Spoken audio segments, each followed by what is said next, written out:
ఆర్థిక సమస్యలు ఉన్నాయి. రిటైర్మెంట్ ఉద్యోగస్తుల బెనిఫిట్స్ ఇవ్వడానికి కూడా ఖజానా ఖాళీగా ఉంది. ఆర్థిక సమస్యలున్నాయి, రిటైర్మెంట్ బెనిఫిట్స్ ఇచ్చేదానికి ఖజానా ఖాళీగా ఉన్నది.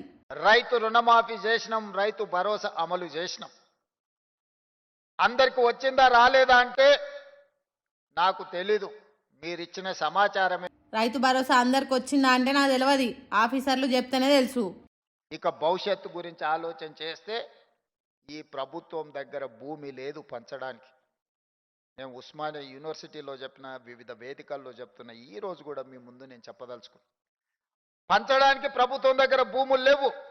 పంచడానికి సర్కార్ తానా భూములు లేవట.